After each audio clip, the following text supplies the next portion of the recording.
ਤੇ ਹੁਣ ਸਾਡੇ ਨਾਲ ਸ਼ਾਮਲ ਹੋ ਰਹੇ ਹਨ ਦ leader of the opposition BC liberals ਦੇ ਲੀਡਰ ਐਂਡਰਿਊ ਵਿਲਕਿਨਸਨ। ਇਸ ਬਜਟ ਬਾਰੇ ਉਹਨਾਂ ਦਾ ਕੀ ਕਹਿਣਾ ਹੈ, ਉਹਨਾਂ ਦਾ ਕੀ ਪ੍ਰਤੀਕਰਮ ਹੈ, ਉਹਨਾਂ ਤੋਂ ਜਾਣਦੇ ਹਾਂ।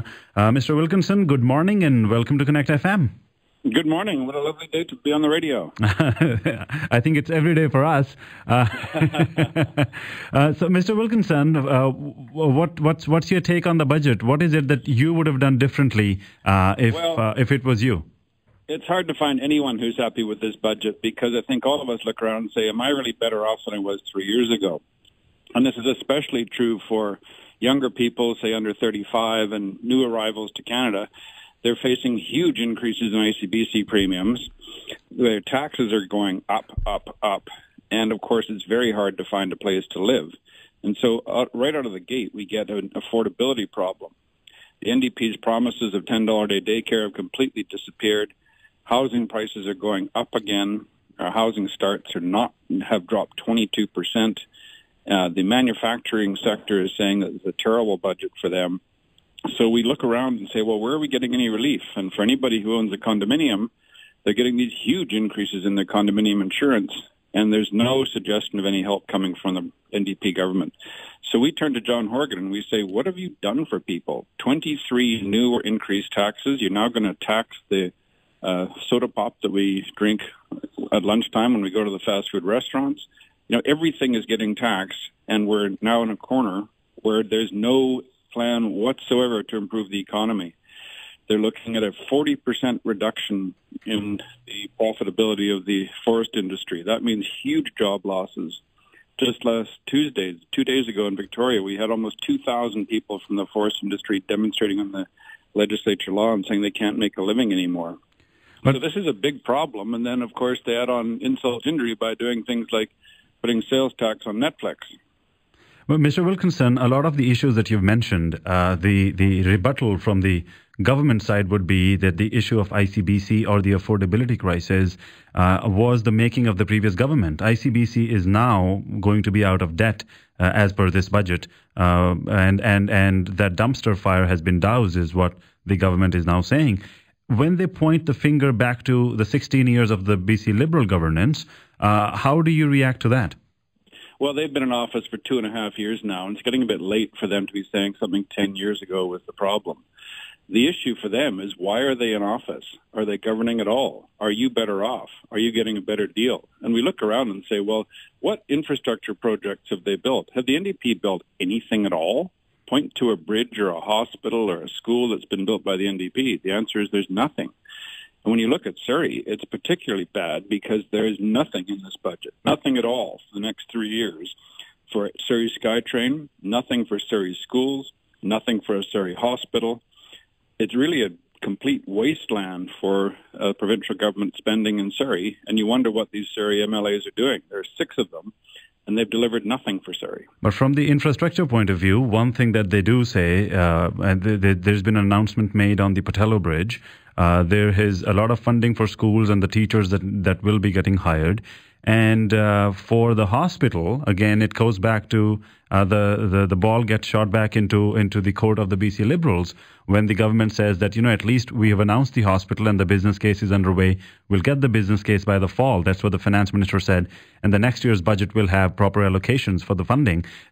Whereas if the BC Liberals didn't sell the land, which was already purchased for the hospital, then we would have been in a much different position.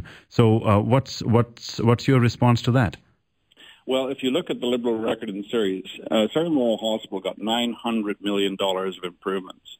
It's now much bigger than the Royal Columbian Hospital, which used to be the local higher care hospital.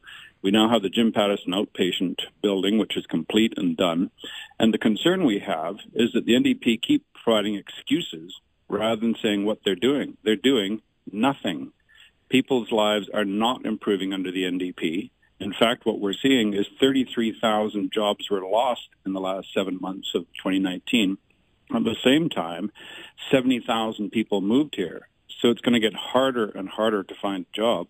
Our forest sector is shrinking rapidly. People in construction say it's very slow. And of course, because construction is slow, the demand on housing keeps going up and prices are going back up. So if you're a regular British Columbian, you say, wow, now I get taxed on my Netflix, I get taxed when I have a Coca-Cola, I have no prospect of finding a place to live, my wages are static, and my taxes are going up. Who is this government working for? Mr. Wilkinson, what's the one thing, as we started off in the beginning as well, what's the one thing you would have done differently, or what's the one thing that you think could help the regular British Columbians with their affordability and daily life expenses? What is it that you would like to see? Housing is number one, and especially so in the Lower Fraser Valley, Surrey, Delta, Abbotsford. Mm-hmm. People are getting jammed because there's not enough housing to live in. That means the prices keep going up. There's no transportation plan that makes any sense right now under the NDP. They have done nothing to build out SkyTrain. There's still $0 for SkyTrain in this budget for the next 3 years. So you've got to wonder, what has the NDP done for the community in the South Fraser Valley? Because there's no sign of any spending that pays off in Abbotsford, Surrey, Delta. Nothing at all. So I turn to the NDP MLAs and say, who are you serving here? Are you getting your job done, or are you just increasing everybody's taxes? And there's no hope in sight on the housing front. We need to fix that by building more housing and connecting it up with transit. Do you think a lot of those cards are being held closer to the chest for the next year's budget when it'll be closer to the election?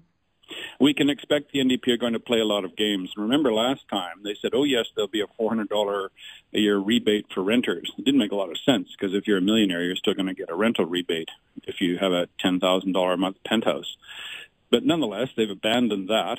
They now say they're going to give you a little bit of a rebate on your ICBC fees. Well, look at what's happened.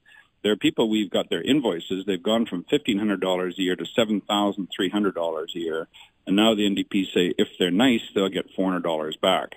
Well, that's not much help when you can't afford to insure the car in the first place. So there's a big, big affordability problem in our society, and the NDP have completely failed to deal with it. So we can expect what will happen is they will throw around more of these false promises in a year. My last question to you, Mr. Wilkinson, and again on the issue of ICBC, because that's been a hot boiling issue for a long time. Anytime anybody from the Liberal side talks about the situation with ICBC and the expenses that have gone up and how premiums have risen, people always tend to take it with not just a grain of salt, I would say with a spoon of salt, because they say that mess was the making of the previous government. Not just the opposition is saying that, not just the ruling party is saying that, but also the common people. So how would you like to address that concern with the common public? The NDP created this ICBC mess in 1973. They said the profits should go to the people. So 10 years ago, ICBC made a little bit of money and it went into general revenue to pay for schools and hospitals. Now the NDP budget's projecting about $300 million in profit for ICBC. And where does that go? They're taking it from motorists. They're putting it into the provincial budget. So there's a real hypocrisy about this. The problems with ICBC relate to court awards, and they relate to the mismanagement of David Eby over the last 2.5 years. So now he's failed in the courts in his attempt to reduce costs about expert reports. He's failed in the courts about his attempt to cap the claim you can make. So what is he doing now? He's saying he's just going to abolish your claim for injury, for pain and suffering. You'll get nothing. And instead, you'll have to work with ICBC for the rest of your life. That's what the NDP have come up with. And it's all a response to them having mismanaged this file. They've had 3 years now to fix it, constantly coming up with things that don't work. And they lose in court, and then they blame us. It makes no sense at all. If they want to be in government, they have to govern. And we're seeing that about these blockades as well. They blockade the rail tracks. They blockade the streets of Vancouver. What do the NDP do? They do nothing. Mr. Wilkinson, thank you for your time this morning, and we'll chat later in the future as well. Yes, of course. And we have to look forward to this being a bright, brilliant day in this province where it's a land of opportunity. We just have to make sure that people can afford to get ahead, to invest in themselves and their families, and live the life that they set out to live here in BC. Thank you, Mr. Wilkinson. Thank you. Thanks a lot. Bye.